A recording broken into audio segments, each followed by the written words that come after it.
Welcome to Dark Matter. Please take a moment to subscribe to my channel. Thank you.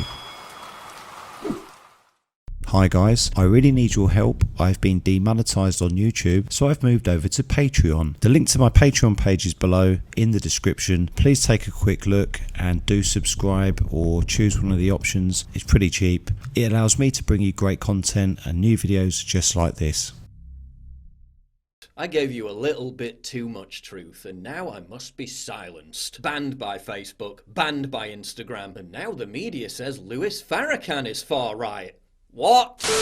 Facebook Illuminati is banning far-right influencers and conspiracy theorists like Alex Jones, Paul Joseph Watson, Milo Yiannopoulos and Laura Loomer, along with controversial black activist Louis Farrakhan, in its latest push to crack down on hate content at the leading social network. Facebook say they've always banned individuals or organisations that promote or engage in violence and hate regardless of ideology. Earlier this month, multiple news outlets simultaneously broke a story that 6 so-called toxic extremists and 1 conspiracy theorist organisation had been banned from Facebook and Instagram. Stories by CNN, The Verge, The Atlantic and The Washington Post lauded Facebook for scrubbing the accounts of inflammatory far-right online figureheads like Laura Loomer, Milo Yiannopoulos and Infowars' Alex Jones, as well as Paul Joseph Watson from both the platforms. None of the people or groups who were banned on Thursday last week are new to Facebook or Instagram. Each has used the platforms extensively to spread their information and views. Alex Jones from Infowars and his allies were able to evade an earlier ban though, through a network of seemingly unofficial pages sharing Infowars content.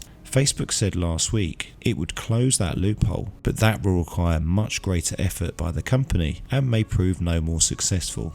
This is not a new action for Facebook. In August 2018, YouTube and Apple banned Infowars. Facebook followed suit shortly after, removing Jones and his organisation's accounts amid mounting pressure from critics to deplatform the conspiracy theorist.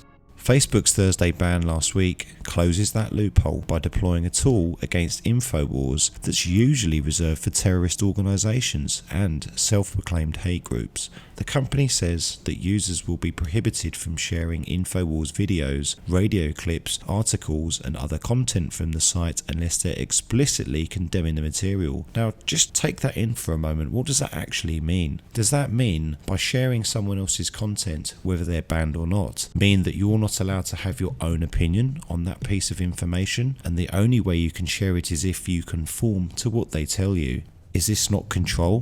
What happened to freedom of speech? Fan pages or groups that reshare Infowars content in a sincere or appreciative manner will not be permitted. By allowing users to share Infowars content for the purpose of criticising it, Facebook has effectively restricted itself from using automated tools to enforce the ban, because those tools often cannot accurately determine the context and tone. Instead, Facebook will have to rely on human content moderators to determine whether a post is sufficiently critical. Paul Joseph Watson, my fellow Brit, went on to say that virtually every prominent online personality who helped get Trump elected has been banned from one or all social media sites. Paul Joseph Watson has been the editor of Infowars.com since 2002 and often co-hosts the Alex Jones show. Recently he was banned from Facebook and Instagram, prompting President Trump to actually retweet him. Watson posted the video titled "Trump tweeted about me" on Saturday, warning that a handful of giant corporations have seized control of the new town square and are diligently disappearing dissidents. Watson also said in one of his recent videos, virtually every prominent online personality who helped Trump get elected has now been banned on some or all social media platforms. Do you think that's a coincidence, or is it a political purge? Platform access should be a civil right for all citizens in all countries, he said. We need a digital bill of rights. Social media is the digital public square. Trump tweeted, "So surprised to see conservative thinkers like James Woods banned from Twitter and Paul Watson banned from Facebook" last Friday. Moving on to Facebook, did you guys know that in 2010 Mark Zuckerberg was on stage at the D8 All Things Digital conference and he was being asked about Facebook's privacy policies? The topic proved very difficult for Zuckerberg at that time as the company's CEO. He quickly broke out into a terrible sweat, a drenched Zuckerberg under the media spotlight, espousing the benefits of an open world connected by cool computing. In the clip you're going to see, Zuckerberg sweating nervously and rambling at length in an attempt to answer questions about Facebook's privacy policies. When you look at the video, notice Zuckerberg's dripping face. The event hosts, Walt Mossberg and Kara Swisher, invite him to remove his hoodie so that he can cool off and be more comfortable. He resists, awkwardly insisting that his hoodie is a kind of sacred company uniform that can't be removed. "I never take off my hoodie," he says. But a few seconds later, Zuck wipes his brow with his sleeve as though to confirm only to himself that he's indeed sweating profusely. At this point, Zuckerberg's in a kind of trance. He's no longer really capable of listening to the Mossberg and Swisher questions. He seems entirely self-consciously focused on the state of his own body that's letting him down. He then reconsiders the offer to remove his hoodie, but does so tentatively, one can only imagine, to simultaneously check the state of his custom t-shirt underneath. It seems dry, no visible sweat stains. Perhaps it's made of a sporty sort of wicking fibre, who knows. Anyway, his face gives everything away. Look carefully, you can see him making mental calculations, and just like a robot he spits out the obvious, "Maybe I should take off my hoodie." As he removes the hoodie, Swisher notices something branded on the inside. Zuckerberg opens up his hoodie and it reveals an insignia, what Zuckerberg calls the unofficial Facebook company mission statement, making the world open and connected. It's lost on nobody that this mission statement about openness is intentionally hidden from view, or that Zuckerberg is trying to hide his discomfort inside that hoodie. In fact, hoodies are wearable hiding places by design, starting off out in the 1930s as a clothing item for utility workers and athletes who needed the warmth it provided the hood. It was soon adopted and adapted as an ideal item for clothing to conceal one's identity. Anyway, to avoid the unwanted gaze of a judgmental society or surveillance, stylistically the hoodie belongs to hip-hop artists, skaters, thieves, activists and hackers, so it's cringingly ironic that Facebook's own CEO is on stage discussing privacy and his vision of an open world and admits to feeling vulnerable without his company hoodie. Zuckerberg is not big on self-reflexivity. As he finally removes his Illuminati hood, to everyone's relief, Zuckerberg explains the screen-printed mission statement and a strange arrangement of arrows marked as graphs, stream and platform in all caps. There are Facebook's 3 pillars of innovation circled by a dark blue ring, the entire insignia in shades of hyperlink blue. The label seems to suggest that some user content is allowed out, but most remains contained within Facebook somehow. The various arrows associated with each label speak to the level of access and direction of data, but not in any definitive way. Nothing's made explicit other than the demand of blind trust as users of Facebook's judgment. No doubt the insignia is usually kept private for insider discussions, but also left open to some interpretation in case it can be exposed. What are you, in some kind of cult? Swisher asks, holding the wet hoodie. You can also see the insignia has what appears to be a Star of David at the center of the piece. Check out the video. Do you feel like it's a backlash, or do you feel like you're violating people's privacy? Do you feel like you're adequately portrayed as a... Because they want to wonder about the person who actually created this thing. Yeah, I mean, a lot of stuff happened along the way. I think, there were real learning points and turning points along the way in terms of building things. It really went from this position very early on where we were just in this college dorm room to, we moved out to California. It was a few friends and me. And,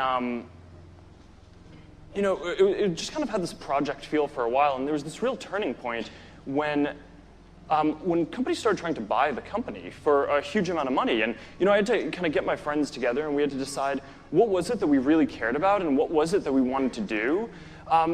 We decided not to take those offers. And, right. To me, a lot of that decision was that what we wanted to do and what we wanted to spend, a big part of our lives doing was just continuing to push and kind of build products that help people share information, right. build products that help people stay connected.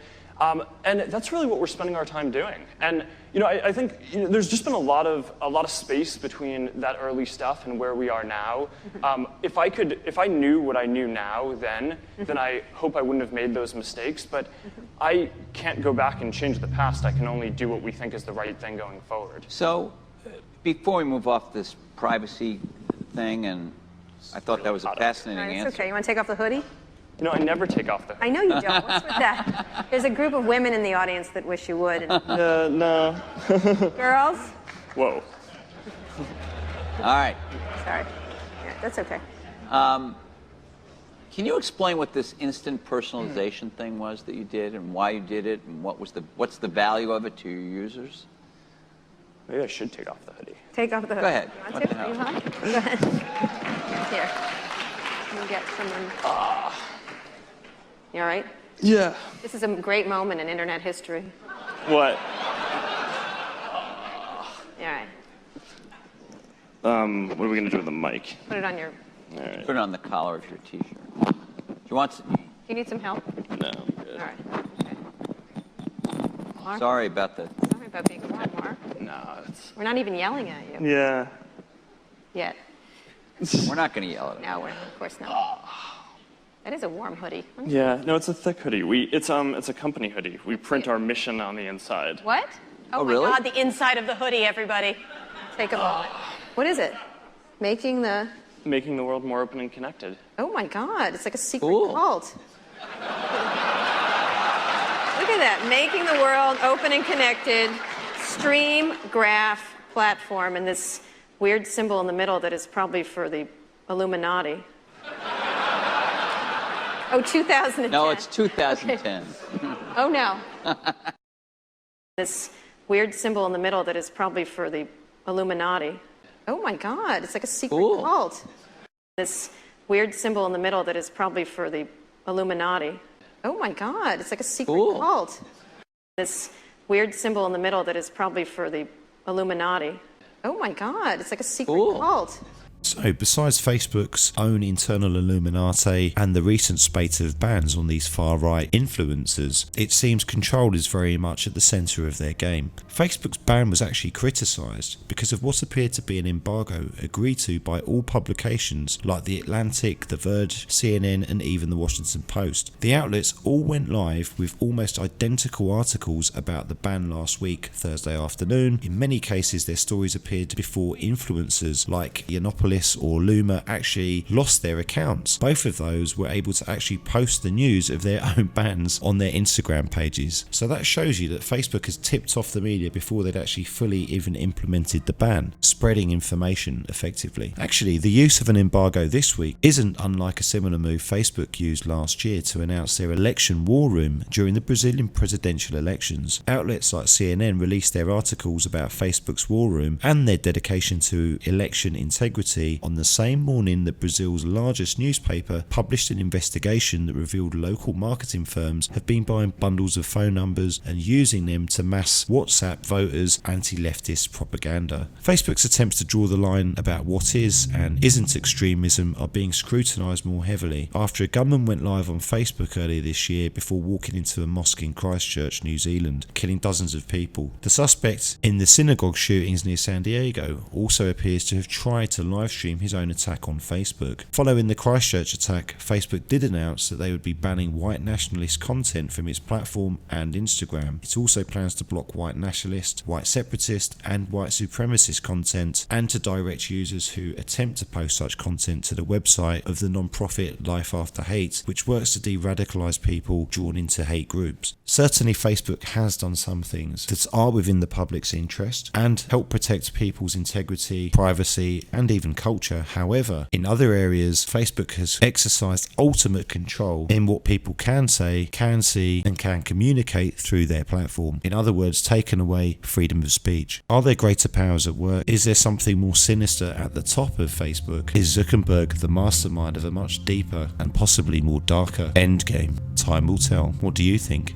Please remember to comment, like, share and subscribe. Also help me out if you can visit my Patreon page. Do donate $1 or whatever you can. It helps with my research and allows me to bring you great content just like this. Thank you for watching.